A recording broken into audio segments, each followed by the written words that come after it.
Hello बच्चों, कैसे हैं? बढ़िया। चलिए आज हम बच्चों शुरू करते हैं हेरोन के सूत्र का क्वेश्चन नंबर 11।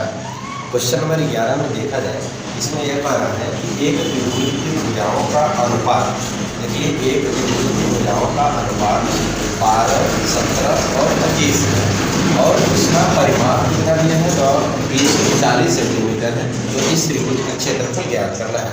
बच्चों इसमें देखिएगा इनकी भुजा न दे करके क्या दे दिया है, अनुपात दिया है। इससे आपको कोई घबराने की आवश्यकता नहीं है। इस तरह का वीडियो एक पीछे हो चुका है, क्वेश्चन अगला था, तो कुछ समय बाद आपको लिंक पर आ जाएगा आई बटन में, उसको आप देख लीजिएगा। और चलिए इसको हम सब हल करते हैं। तो आप लिखिएगा यहाँ अनुपात। अगर कोई क्वेश्चन देखिएगा बच्चों, अगर अनुपात में दिया रहता है ना, तो उनको हम x मान करके उनको हल करते हैं और उनका परिमाप कितना दिया है तो 540 है। तो आप देखिए कि अगर इनको हम x इनके बगल में चिपकाएं तो आप कहेंगे क्या कि हो जाएगा कितना 12x और प्लस 17x और प्लस 25x। अच्छा, एक इनकी भुजा है और इन तीनों भुजाओं का योग ही परिमाप कहलाता है। तो परिमाप कितना है तो आप कहेंगे कि 540 है। परिमाप कितना हो गया 540। अब यहाँ से बच्चों देखिए कि 12x और 17x और 25x, इन सबको जोड़ना है।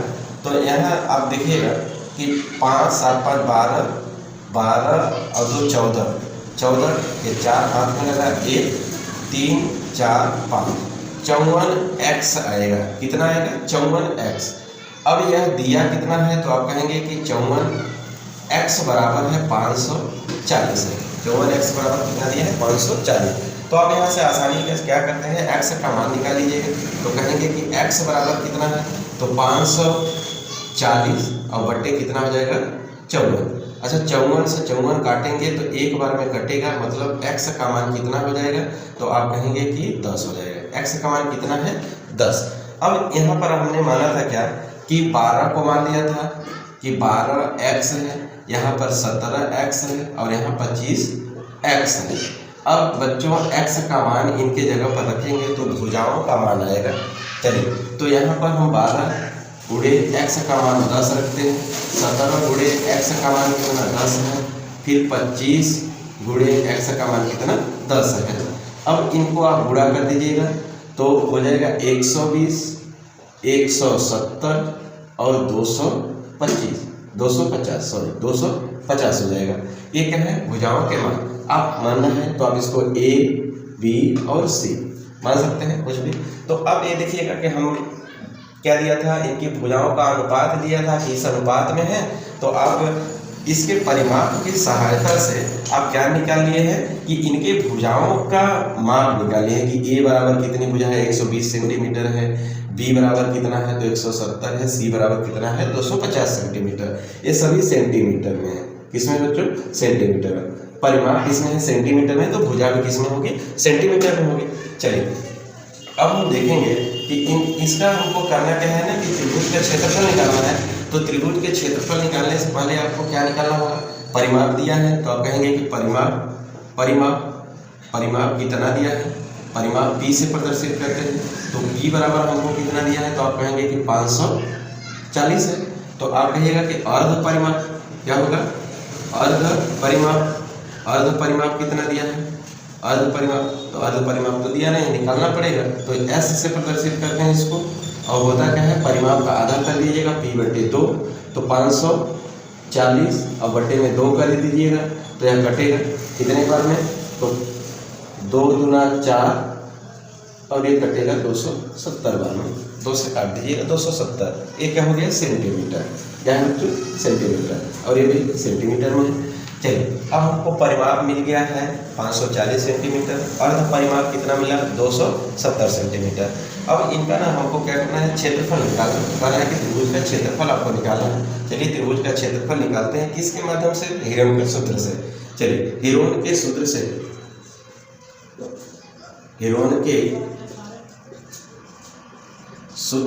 से त्रिभुज का क्षेत्रफल, हेरोन के सूत्र से त्रिभुज का क्षेत्रफल। तो आप कहते हैं इनका सूत्र क्या होगा, करड़ी में क्या होगा, करड़ी में। तो आप कहेंगे S S minus A, S minus B, S minus C हो जाएगा। तो यहाँ एस का मान कितना दिया है, एस का मान तो कहेंगे कि 270 और यहाँ 270 माइनस ए का मान अभी हमने कितना माना है 120 लिख दीजिएगा। और यहाँ एस का मान कितना है 270 है, 270 लिखिएगा। और बी का मान कितना है 170 है।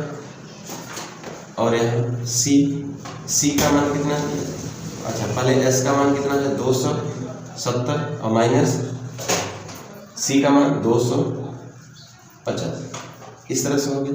अब इसमें हमको यह देखना है कि 270 जो रहेगा 270 गुणा 270 में से 120 को घटाएंगे, 270 में से 120 को घटाएंगे तो आप कहेंगे कि 150, कितना हो जाएगा 150। चलिए अब गुणा कर दीजिएगा, यहाँ 270 में से 170 घटा दीजिए तो कितना हो जाएगा 100 हो जाएगा। और गुणे यहाँ कितना हो जाएगा 270 में से 250 घटा देंगे तो कहेंगे कितना हो जाएगा 20 हो जाएगा। इस तरह से अब इसको हम सब देखें कि 270 तो यहाँ आप लिख क्या सकते हैं, तो कहेंगे कि यहाँ 27 गुणे कितना कर दें 10 कर दें, यहाँ गुणे 15 गुणे क्या कर दें 10 कर दें, और यहाँ 10 गुणे 10 कर दें, और यहाँ 2 गुणे 10 कर दें। अब बच्चों इसमें 10 देखिए कितनी बार मिल गया है, 1 2 3 4 5 हो गया। तो आप कहेंगे कि 2 को 10 को तो हम बाहर निकाल देंगे, 10 गुणे 10 करने। अभी क्या क्या बचा है, तो आप कहेंगे 27 है, तो यहाँ 3 गुणे 3 करेंगे, 27 हो गया। गुणे 3 गुणे 5 कर दीजिएगा, गुणे 1 तो 10 बचा था तो 2 गुणे 5, और यहाँ 1 तो 2 बचा है। अब 2 कितनी बार है, आप कहेंगे कि 2 1 है 2 है, चलिए निकाल दीजिएगा। यहाँ 10 घा में 100 और गुणे 2 कर दीजिएगा। 3 कितनी बार, तो कहेंगे कि 4 बार है, तो यहाँ 2 तो 3 बार निकाल दीजिएगा। और गुणे अब क्या बच गया है 5 कितनी बार है 2 बार, 1 तो 5 निकाल दीजिए। तो इसको आप हल कर देंगे, सभी कंडी से बाहर निकल गया है। तो अब इसको हल करिएगा तो 100 दूना 200, 200 का 3 में करेंगे 600, 600 का 3 में 1800, और 18 बचे 90, 9 कितना हो जाएगा 18 बचे 90। देखिएगा 3 बचे 15, 15 दूनी 30, 30 दूनी 60, 60 का 100 में गुणा कर देंगे, 5 के 15, 15 दिया 45, 45 दूनी 90, 90 में 100 को गुणा कर देंगे, हो जाएगा 9000 सेंटीमीटर स्क्वायर। ये बच्चों आपका क्या था, क्वेश्चन नंबर 11 का आंसर कितना है 9000, कितना है बच्चों 9000 है, सेंटीमीटर स्क्वायर में है। इसमें आपको ना अनुपात दे करके आपसे पहले तो उसमें क्या कर निकालना होगा, उनकी भुजाएं निकालनी होगी। भुजा निकलने के बाद अर्ध परिमाप दिया था, उससे अर्ध परिमाप, फिर आपको सूत्र दिया था हेरोन के सूत्र से त्रिभुज का क्षेत्रफल, ये निकाल लेंगे, आपका आंसर आएगा 9000 सेंटीमीटर। चलिए अब हम क्वेश्चन नंबर 12 और लास्ट क्वेश्चन इस अभ्यास का है। चलिए बच्चों हम सब क्वेश्चन नंबर देखते हैं 12।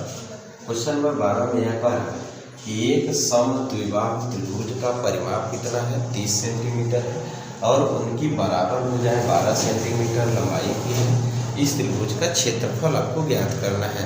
चलिए बच्चों देखा जाए कि त्रिभुज का क्षेत्रफल जो अब निकालेंगे इसमें, अब देखिएगा इसमें बच्चों एक कंडीशन का दिया है, किसमें निकालना है समद्विबाहु त्रिभुज का, किसका निकालना है समद्विबाहु त्रिभुज का। अगर समद्विबाहु त्रिभुज में यहाँ देखें तो आप ये देखिएगा तो आप कहेंगे कि समद्विबाहु त्रिभुज का क्षेत्रफल, तो आप जानते हैं कि इसके लिए बताया गया था कि इसका परिमाप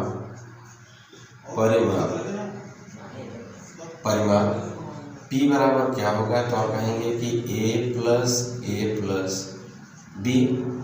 अब देखिएगा यहाँ से P बराबर कितना है, अच्छा P का मान हमको दिया है कितना है, तो आप कहेंगे कि 30 सेंटीमीटर, कितना है 30। A और A दिया है, मतलब कि इनकी बराबर हो जाए, मतलब कि यहाँ पर 12 प्लस कितना रहेगा 12, और B का मान हमको क्या करना है ज्ञात करना है। तो अब इसको B का मान यहाँ से निकालेंगे तो कहेंगे कि 30 माइनस 24, और बराबर कितना हो जाएगा 6, बी का मान कितना हो गया 6 और ए का मान कितना है 12 है। क्योंकि उनकी बराबर भुजाएं, बराबर भुजाएं का मतलब समद्विबाहु त्रिभुज में आपको बताए हैं कि जिनकी दो भुजाएं क्या हो बराबर हो, जिनकी दो भुजाएं क्या हो बराबर हो।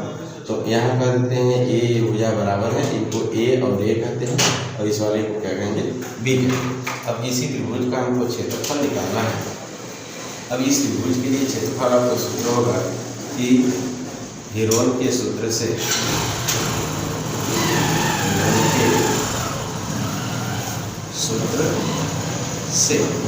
त्रिभुज का क्षेत्रफल, हेरोन के सूत्र से त्रिभुज का क्षेत्रफल। तो आप कहेंगे कि b/4 करड़ी में 4a² और माइनस b², ये आपका सूत्र होता है समद्विबाहु त्रिभुज का क्षेत्रफल निकालने के लिए। तो अब यहाँ से देखिए b का मान अभी हमने निकाला है कितना है 6 बटे कितना है 4, कड़ी में यहाँ करिएगा तो यहाँ होगा 4 गुणे ए का मान कितना है तो कहेंगे कि 12 का क्या करेंगे स्क्वायर और माइनस बी का मान 6 तो 6 का क्या करेंगे स्क्वायर करेंगे तो यहाँ हो जाएगा 6 बटे कितना है 4। अब इसको कड़ी में कितना होगा 4 गुणे कितना करेंगे 144 और माइनस कितना होगा 36 होगा माइनस 36। अब इसको आपको करना क्या है कि 6 बटे 4 कड़ी में इसका इसमें गुणा करेगा तो 4 चौके 16 के 6 17 के 7 एक 4 576 माइनस कितना हो जाएगा 36 होगा। 576 को आपको हटाना है, यह हो जाएगा 6 बटे 4 कड़ी में कितना हो जाएगा 576 में से 36 को हटाएंगे तो कहेंगे कि 500 कितना हो जाएगा 40 होगा 540। अब देखिएगा 540, अब यहाँ से होगा क्या कि 6 बटे 4 यहाँ से आपको देखना है इधर 6 बटे 4 कड़ी में। अब यहाँ 540 कितना है 540। अब 540 के बच्चों हम छोटा करके लिख सकते हैं 6 बटे 4 कड़ी में 540 तो यहाँ लिख दीजिएगा 54 और गुणे में क्या करना है 10 हो जाएगा तो हो जाएगा 540। अब यहाँ इसको और छोटा करिएगा तो 6 बटे 4 कड़ी में यहाँ आपको यह देखना है कि 54 को हम लिख सकते हैं 3 गुणे 18 और गुणे कितना 10। अब 3 गुणे 18 और 10 यहाँ 6 बटे 4 कड़ी में 3 गुणे यहाँ 3 तिरिक के 9 दूनी 18 और गुणा में 2 गुणे 5 कर दीजिए। 10 को कितना करना है 2 दूना 5, यहाँ 3 अपने जगह है 18 को लिखेंगे 3 तिरिक के 9 दूनी 18 और 10 को लिखेंगे 2 गुणे 5। ये आपका 540 ही आएगा, पूरा गुणा करेंगे। अब हमको इसमें से जो जो मिलेगा ना उसको हम क्या करेंगे बाहर निकालेंगे। देखिए तो यहाँ 2 भी मिला है और 3 एक बार तो यहाँ 6 बटे कितना हो जाएगा 4 गुणा कर दीजिएगा 3 गुणे 2 हो गया। अब इसमें करड़ी में बचा क्या क्या तो आप लिखिएगा, एक तो 3 और एक तो 5 बचा है तो 5 3 15 ले लेते हैं, 5 3 15 हो गया। अब इसको काट दीजिएगा 2 एक कम 2 दूना 4 2 एक कम 2, फिर इसको काट दीजिए 2 से 6 बार में 2 से काटेंगे तो 3 दूना 6 हो जाएगा। तो यहाँ बचा क्या क्या है तो आप कहेंगे कि यहाँ बच गया है 3 तिरिक के 9 करड़ी में कितना हो गया 15। यही बच्चों इसका क्या है आंसर है क्वेश्चन नंबर 12। क्वेश्चन नंबर 12 का आंसर 9 करड़ी में 15। अब ये आपका इस अभ्यास का टॉपिक खत्म हो गया है। अब इनको आपको पूरा देखना है तो आप प्ले लिस्ट के अनुसार देखिएगा। प्ले लिस्ट आपको लिंक में मिलेगा वहाँ, उसको आपको क्लिक करके पूरा सीरियल वाइज से क्वेश्चन 1 से लेकर के क्वेश्चन 12 तक के सभी वीडियोस में आप उनको देखिएगा, अच्छे से नोट करिएगा। चलिए अब हम मिलते हैं नेक्स्ट चैप्टर के साथ, तब तक के लिए धन्यवाद।